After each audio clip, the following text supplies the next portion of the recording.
ये जो आज का टॉपिक है रेजिस्टिविटी, ये एक ऐसा टॉपिक है जो बच्चों को सबसे ज़्यादा कन्फ्यूजन क्रिएट करता है 10th क्लास में। और इस टॉपिक को समझने के लिए पहले आपको ये समझना होगा कि कौन कौन से फैक्टर्स हैं जिसके ऊपर रेजिस्टेंस डिपेंड करता है। देखो, रेजिस्टेंस किस पे डिपेंड करता है? रेजिस्टेंस आपका डिपेंड करेगा सबसे पहले लेंथ ऑफ द कंडक्टर। तो resistance is directly proportional to the length. उसके बाद रेजिस्टेंस की वैल्यू डिपेंड करती है एरिया ऑफ क्रॉस सेक्शन पे। तो resistance is inversely proportional to area of cross section, यानी जितना एरिया ज़्यादा होगा उतनी रेजिस्टेंस कम होगी। तो आइए इन दो फैक्टर्स को कंबाइन कर देते हैं। कंबाइनिंग 1 and 2, दोनों को हमने कंबाइन कर दिया। क्या आया हमारे पास? Resistance is proportional to length divided by area. अब आपने प्रीवियस क्लासेस में करा हुआ है कि अगर प्रोपोर्शनैलिटी का ये जो साइन है इसको हटाना होगा, इसको किससे रिप्लेस कर सकते हैं? इक्वल टू से, और साथ में क्या आएगा? एक कांस्टेंट आता है। तो आइए इसे रिप्लेस करते हैं। R इज इक्वल टू एक कांस्टेंट आएगा यहाँ पे रो, और साथ में क्या चलेगा जो ऑलरेडी था हमारे पास, that is L divided by A। Now this constant is resistivity. ये कांस्टेंट क्या है हमारे पास? रेजिस्टिविटी, जिसे हमें समझना है अभी। अब देखो, रेजिस्टिविटी इक्वल है रेजिस्टेंस के। ध्यान रखना मैं क्या बोल रहा हूं। ये जो रेजिस्टिविटी है ये इक्वल है रेजिस्टेंस के। किस कंडीशन में? जब हम लेंथ लेंगे 1 मीटर और एरिया लेंगे 1 मीटर स्क्वायर। यानी हम एज्यूम करते हैं let length is equal to 1 metre, area is equal to 1 metre, और इस इक्वेशन में पुट कर देते हैं। तो हमारे पास रेजिस्टेंस किसके इक्वल आएगा? रेजिस्टेंस इक्वल आ जाएगा रेजिस्टिविटी के। यानी जो रेजिस्टिविटी है वो एक स्पेसिफिक वैल्यू है उस मटेरियल की जो हमेशा फिक्स रहती है। रेजिस्टिविटी इज कांस्टेंट, ये वैल्यू फिक्स रहेगी एक मटेरियल के लिए। But resistance keeps on changing. Resistance एक ऐसी वैल्यू है that keeps on changing, but resistivity आपकी फिक्स रहती है। अब आइए इसे और डिटेल में समझते हैं। मान लो आपने एक वायर की पहले लेंथ इतनी थी और आपने इस लेंथ को इंक्रीज कर दिया, तो यहां से क्या होगा?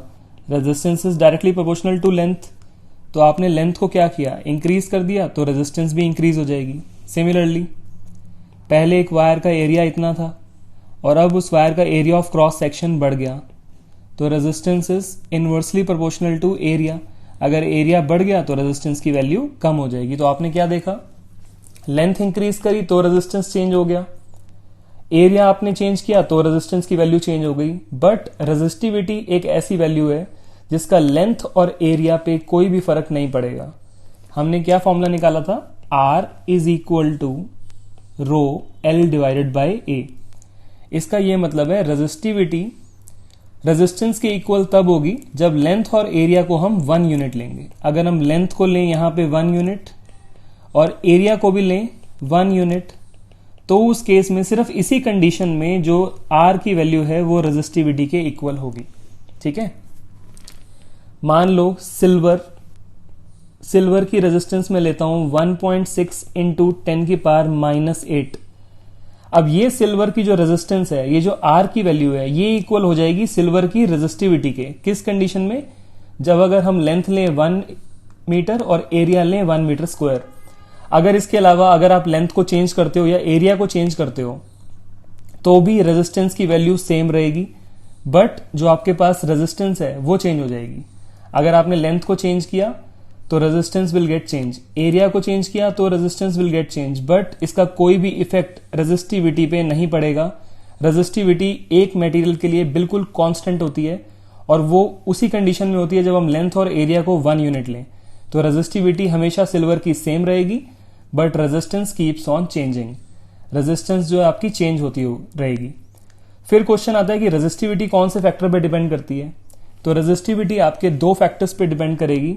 फर्स्ट है आपका nature of material. Her material की अलग अलग रेजिस्टिविटी होती है, ध्यान रखना।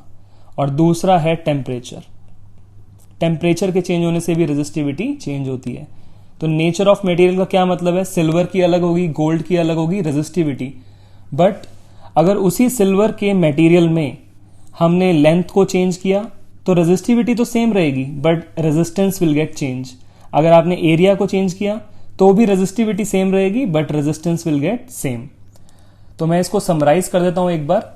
हर मटेरियल की रेजिस्टिविटी कांस्टेंट रहती है और वो रेजिस्टिविटी किसके इक्वल होती है, वो रेजिस्टिविटी रेजिस्टेंस के ही इक्वल होती है provided the condition is length कितनी होनी चाहिए 1 मीटर और एरिया कितना होना चाहिए 1 मीटर स्क्वायर।